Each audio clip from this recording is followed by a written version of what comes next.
That evening, staring at the $45 thrift store sweater in my lap, I could still hear my daughter's voice echoing through the restaurant. "Mom always admired your taste, Claire. I wanted you to have something truly special."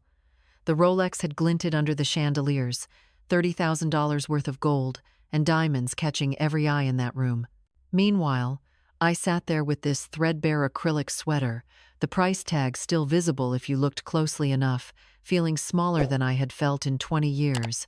The humiliation wasn't the worst part. It was the realization that had been building all evening, crystallizing into something hard and cold in my chest. When exactly had I become invisible to my own daughter?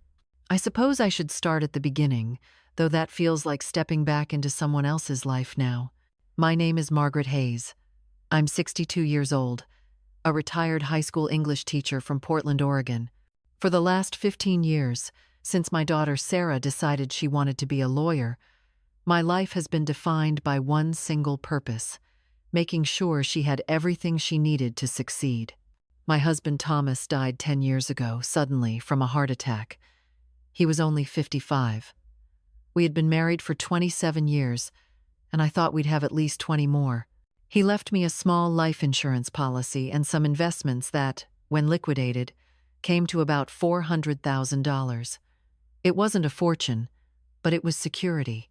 It was supposed to be for retirement, for emergencies, for maybe one day helping with grandchildren's education. But Sarah had dreams, big dreams. She wanted to go to law school, to make something of herself, to never struggle the way Thomas and I had struggled in those early years. And I wanted that for her too. What mother wouldn't? So when she got accepted to Georgetown Law, even though the tuition was astronomical and we hadn't saved enough, I said yes.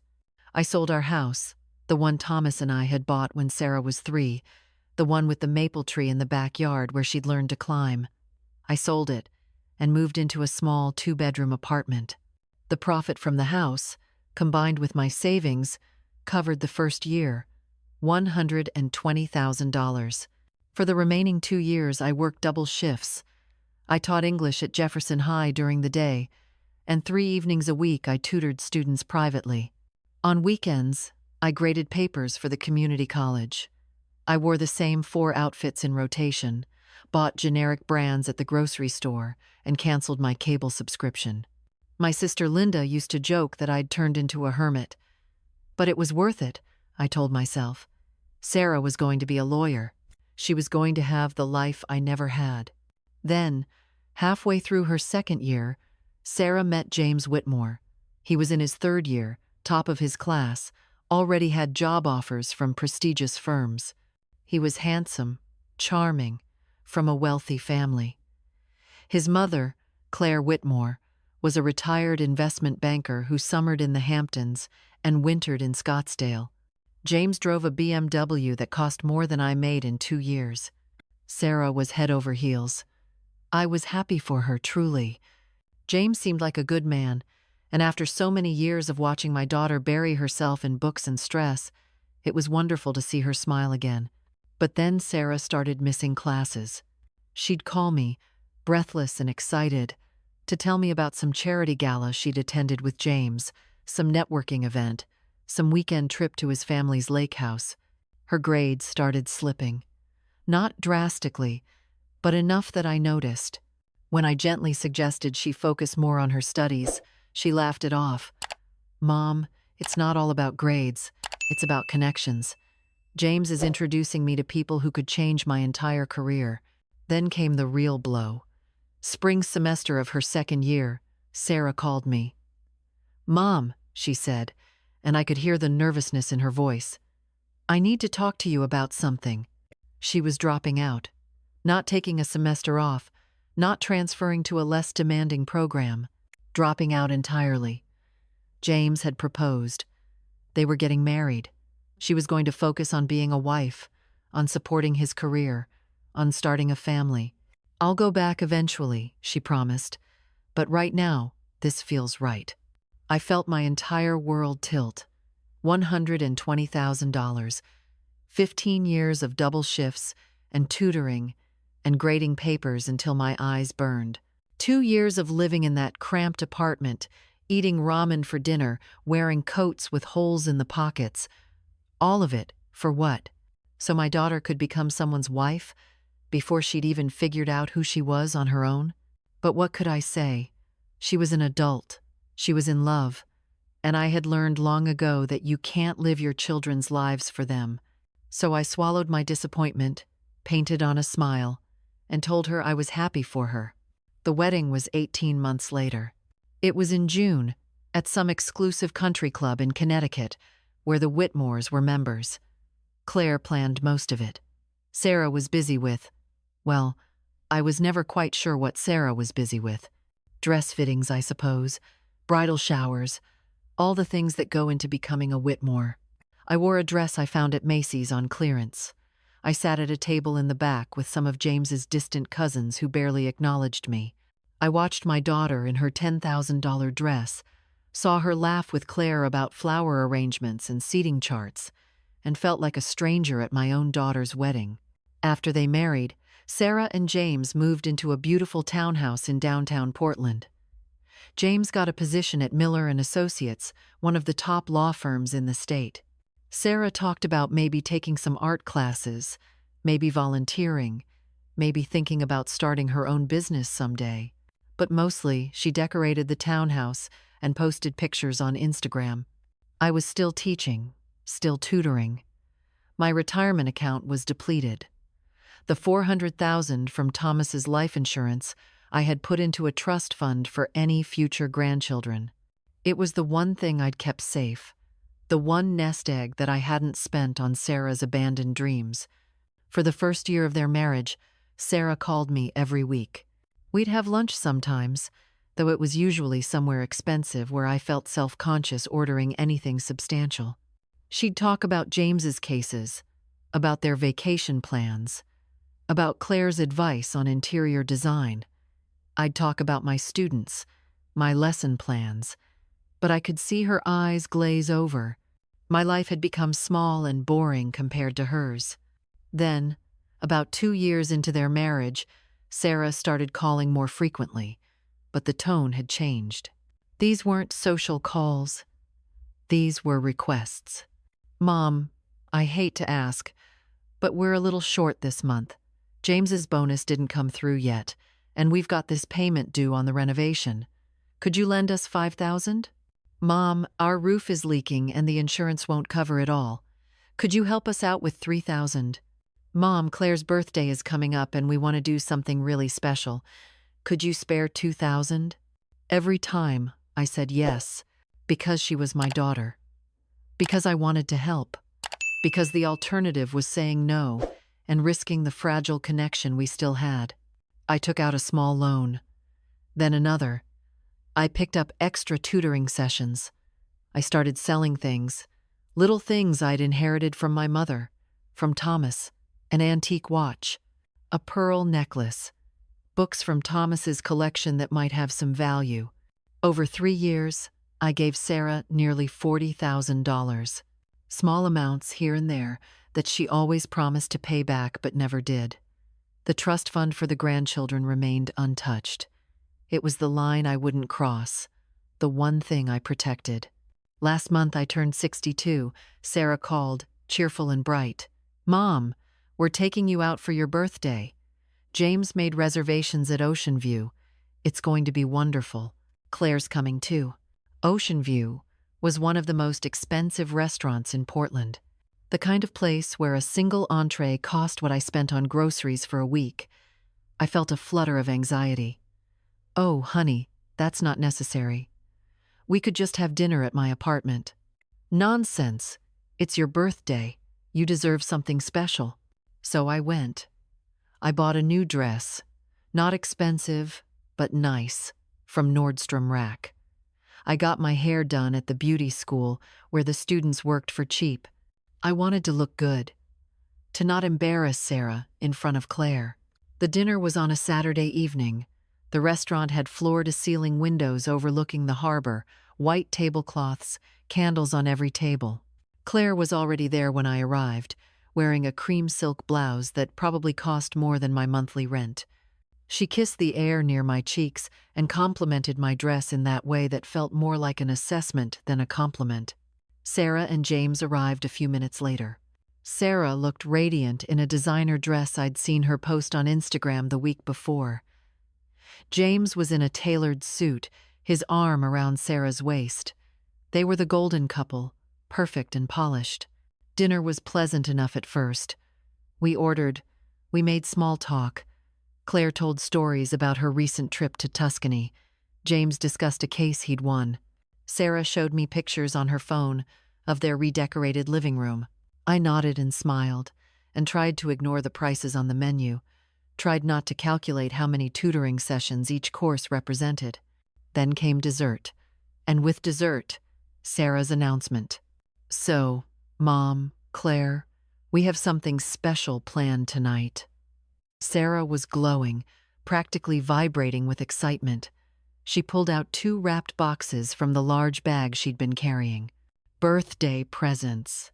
She handed one to Claire first. Claire opened it with practiced elegance, peeling back the paper carefully. Inside was a Rolex. Not just any Rolex, but a lady Datejust with a diamond bezel.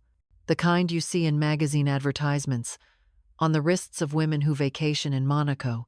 Claire gasped. Actually gasped. "Sarah! James! This is too much." No, Sarah said, beaming. "You've done so much for us. You helped with the down payment on the house. You've given us so much advice and support.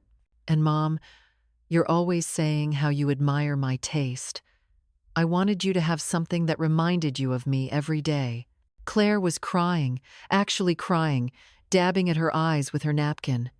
James was smiling, his hand on Sarah's shoulder. Other diners were glancing over, drawn by the emotion at our table. Then Sarah turned to me. "And Mom, this is for you." She handed me the second box. It was lighter than Claire's, much lighter. I opened it carefully, aware of everyone watching. Inside was a sweater. Hand-knitted, acrylic, in a pale blue that wasn't quite my color. It was the kind of sweater you'd find at Goodwill, worn and slightly pilled, with that distinctive thrift store smell underneath a heavy application of fabric softener. "I made it myself," Sarah announced proudly. "Well, not made it, but I picked it out and washed it and everything. I know you're always saying how you need to save money, so I thought something practical would be perfect." The table went quiet. Claire had stopped crying, the Rolex forgotten on her wrist. James was studying the tablecloth. The waiter, who had been approaching with coffee, turned and walked away. I looked at the sweater. I looked at my daughter's face, still smiling, still proud. I looked at the Rolex catching the candlelight on Claire's wrist. "Thank you," I managed to say. "It's very thoughtful." Sarah relaxed, satisfied. The conversation moved on. But I sat there, holding that $45 sweater, the price tag I'd found when I got home later still fresh in my mind, and felt something crack inside me. It wasn't about the money. Not really. I'd never needed expensive gifts. I'd never expected a Rolex. But $45? From a thrift store? When she'd just given her mother-in-law $30,000? When I'd given her $120,000 for an education she'd abandoned, $40,000 more in loans she'd never repaid, 15 years of double shifts and cheap groceries and secondhand clothes. The evening ended. Sarah kissed my cheek. "I hope you loved your birthday, Mom." Claire thanked them again for the Rolex, admiring it in the restaurant lights. James shook my hand, and I went home to my small apartment with my cheap sweater and sat in the dark for 3 hours. That's when I started thinking clearly for the first time in years. And that's when I started looking through my bank statements. The paper trail was devastating. 3 years of transactions, each one small enough that I'd justified it at the time. 5,000 here, 3,000 there, 2,000 for this, 4,000 for that. Some of them labeled as loans. Most of them just checks I'd written or transfers I'd made because Sarah asked. $43,000 total, not counting the $120,000 in tuition for an education she'd thrown away. But it was the text messages that really did it. I'd gotten a new phone last month, and when Sarah was helping me set it up, she'd accidentally synced her messages to my cloud account before syncing her own. She'd realized it and fixed it, but there was a 2-week window where her texts had saved to my device. I'd never looked at them. Why would I? That night, sitting in my apartment with the thrift store sweater on the couch beside me, I looked. There were hundreds of messages between Sarah and James, most of them mundane, grocery lists, plans for dinner, but scattered throughout were messages about me. Mom said yes to the $5K. Told you she would. Asked Mom for the roof money. She'll come through. She always does. We need to be careful. Can't ask her for too much at once, or she might get suspicious. Your mom's gift is taken care of. Had to put something on Mom's credit card, but whatever, she won't mind. And then, the one that made my hands shake. Honestly, I don't know why she's being weird about money lately. It's not like she needs it. What's she going to spend it on? She doesn't do anything. At least we're actually living our lives. I read that message 7 times. Then I set down my phone very carefully and stared at the wall until sunrise. Monday morning, I called in sick to school. It was the first sick day I'd taken in 3 years. Then I called my lawyer. His name was Robert Chen, and he'd handled Thomas's estate when he died. He was semi-retired now, but he agreed to see me that afternoon. I brought everything: bank statements, canceled checks, the history of loans I'd taken out, the texts that I'd saved as screenshots, the trust fund documents for the grandchildren Sarah hadn't had yet. Robert read through everything methodically, making notes on a legal pad. Finally, he looked up at me. "Margaret, I need you to understand what you're asking me to do." I understand. This trust fund, the $400,000, it's currently designated for any grandchildren Sarah may have. You want to revoke that designation entirely? Yes. May I ask why? I told him about the sweater, about the Rolex, about 3 years of treating me like an ATM machine, about text messages that revealed what my daughter really thought of me. Robert was quiet for a long moment. Then he said, "You know, I have a daughter too, and I'd like to think I've taught her the value of money, the value of sacrifice. But I also know that sometimes the greatest gift we can give our children is letting them experience consequences. Can you do it?" "Yes. It'll take about 2 weeks to process all the paperwork. The trust will be dissolved and the funds will revert to you as the grantor. After that, you can do whatever you want with them. I want to create a scholarship fund for students at Jefferson High who want to go to college but can't afford it, students who'll actually finish what they start." Robert smiled. "I can help you with that too." I didn't tell Sarah. I didn't tell anyone. I went back to teaching, back to tutoring, back to my small, quiet life. But everything felt different now, cleaner somehow, like I'd been carrying a weight I didn't even realize was there. 2 weeks later, Robert called. "It's done. The trust is dissolved. You have full control of the funds." "Thank you." "Margaret? For what it's worth, I think you're doing the right thing." I established the Margaret and Thomas Hayes Scholarship Fund that afternoon. $400,000, invested conservatively, would generate enough income to provide full 4-year scholarships to 3 students per year in perpetuity. Students who worked hard. Students who finished what they started. Students who understood that education was a privilege, not a stepping stone to trophy wives. Sarah found out 3 days later. Her friend's daughter had been named one of the first scholarship recipients, and the local news had run a story about it. Sarah called me at 7 in the morning. I was making coffee.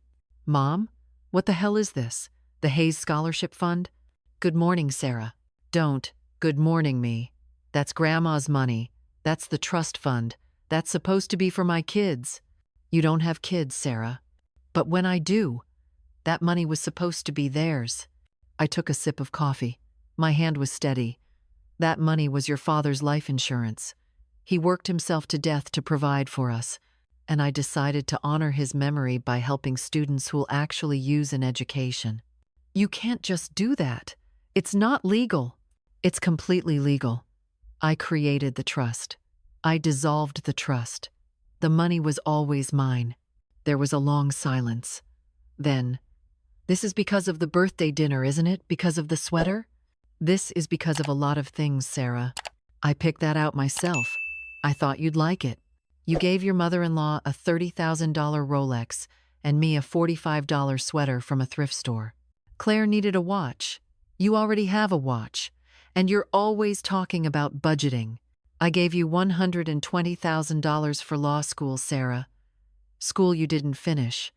I gave you another $43,000 in loans you never repaid. I worked 2 jobs for 15 years so you could have opportunities I never had.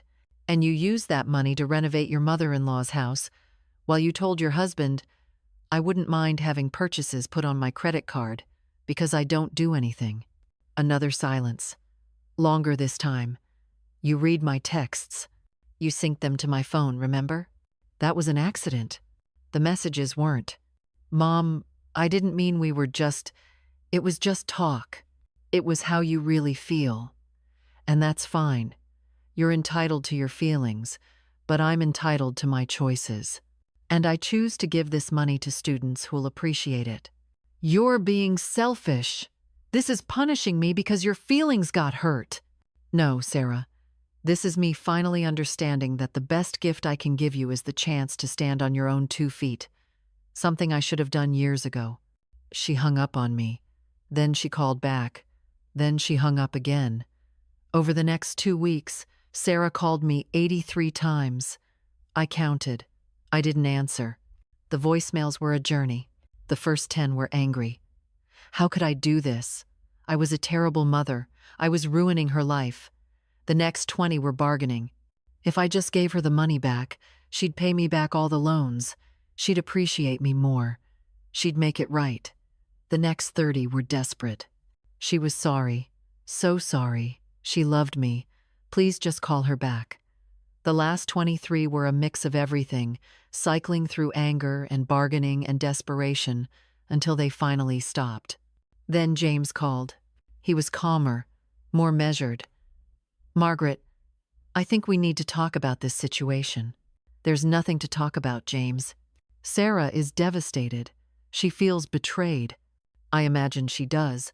Don't you think you're being somewhat extreme? Over a birthday gift?" "James, this isn't about a gift. This is about patterns of behavior. This is about my daughter treating me like an ATM for 3 years while simultaneously mocking me to you in text messages. She didn't mean those texts the way they sounded." "Then how did she mean them?" He didn't have an answer for that. 3 weeks after Sarah found out about the scholarship fund, I got a call from an unknown number. I almost didn't answer, but something made me pick up. "Margaret? This is Claire Whitmore." My stomach dropped. "Hello, Claire. I hope I'm not disturbing you. I got your number from Sarah. I was hoping we could meet for coffee." This was it, the real power play. Claire was going to try to shame me, or convince me, or somehow make me change my mind. I almost said no. But curiosity got the better of me. "When?" "This afternoon? There's a cafe near Jefferson High. The Blue Door?" I knew it. It was where I sometimes graded papers after school. 2 o'clock? Perfect. I spent the rest of the day anxious, rehearsing arguments in my head. But when I arrived at the cafe, Claire wasn't what I expected. She wasn't wearing her usual polished armor. She was in jeans and a simple blouse, no jewelry except for small pearl earrings. She looked tired. "Thank you for meeting me," she said as I sat down. "I won't take much of your time. What can I do for you, Claire?" She reached into her purse and pulled out a familiar box. The Rolex box. She opened it, revealing the diamond-bezeled watch. Then she slid it across the table to me. "I can't keep this," she said. I stared at the watch. "I don't understand." "I didn't know," Claire said, and her voice cracked slightly. "Margaret, I swear to you, I didn't know. About the tuition money, about the loans, about how Sarah was treating you. If I had known, I would never have accepted this gift. Sarah is your daughter-in-law. It's natural for her to give you nice things." "A $30,000 watch?" When she gave her own mother a thrift store sweater? Claire shook her head. That's not natural. That's cruel. And the fact that I sat there and accepted it, that I cried over it while you held that sweater, makes me complicit in that cruelty. I didn't know what to say. Claire continued. I've been thinking about nothing else for 3 weeks. I called Sarah last week after I heard about the scholarship fund. I wanted to understand what had happened. And she told me everything. About the money, about the texts. She was angry, looking for sympathy, I think. But all I felt was disgust. Claire, please, let me finish. I have a son who I love very much, and I've always tried to teach him about responsibility, about appreciating what you have, about treating people with respect. But somewhere along the way, I failed him. Because he married a woman who treats her own mother like a bank account, and he went along with it. He enabled it. What are you saying? I'm saying that I'm ashamed. Of Sarah, yes, but also of myself. I should have seen it. I should have asked more questions. Instead, I accepted expensive gifts and assumed your relationship with Sarah was simply different from mine with James.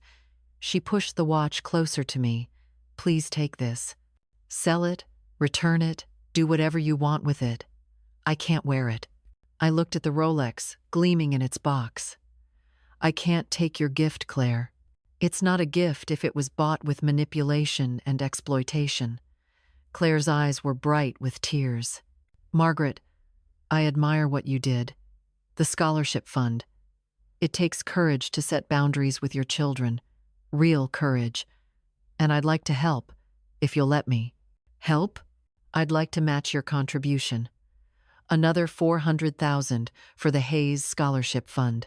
In honor of your husband, and in apology for my family's role in hurting you. I felt tears spring to my own eyes.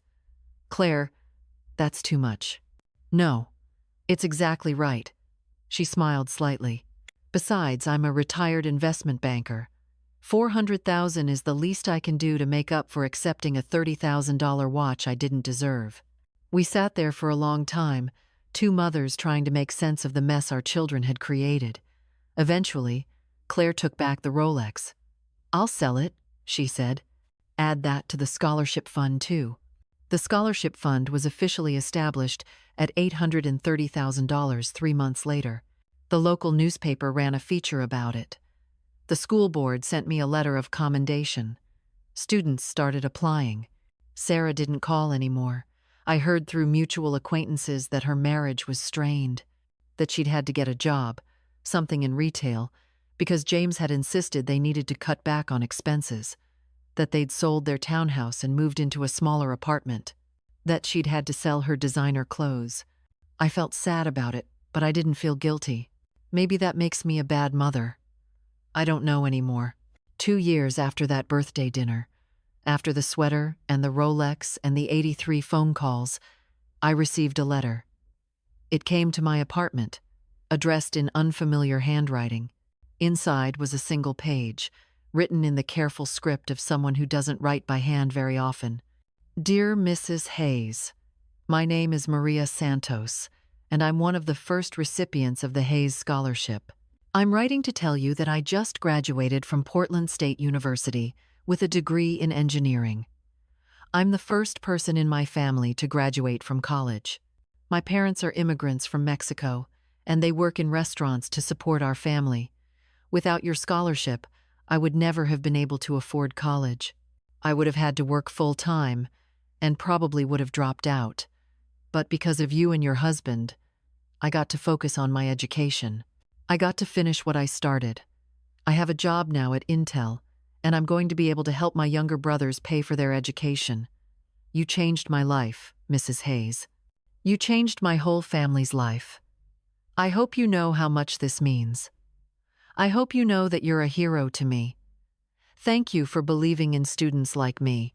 Thank you for teaching us that education matters, that finishing matters, that hard work and sacrifice are worth it.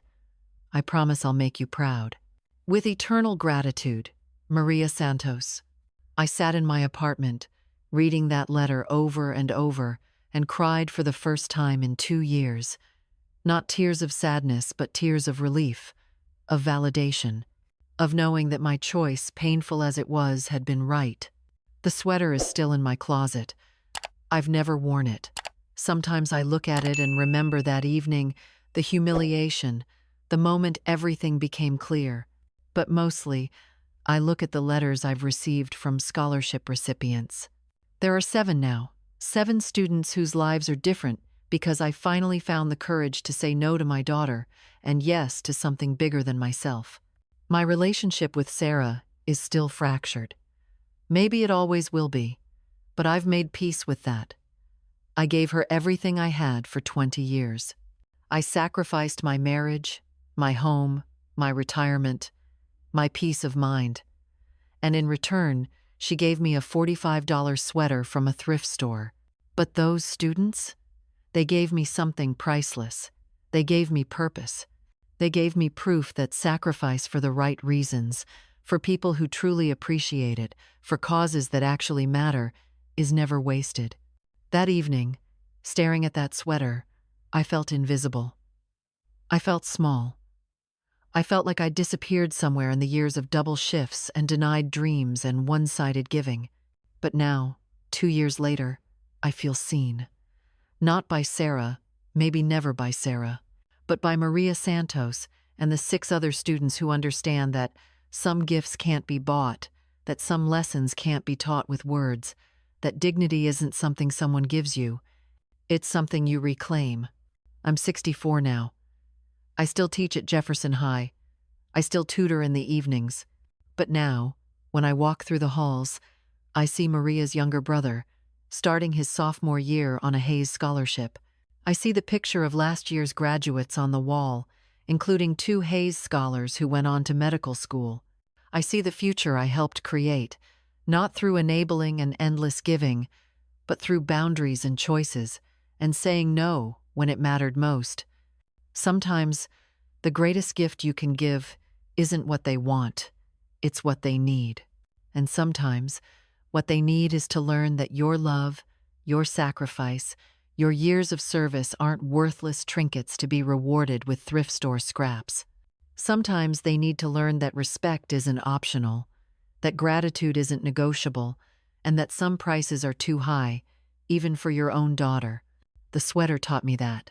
The Rolex taught me that. But mostly, the 83 unanswered phone calls taught me that. Sometimes, silence is the only language that makes them finally understand.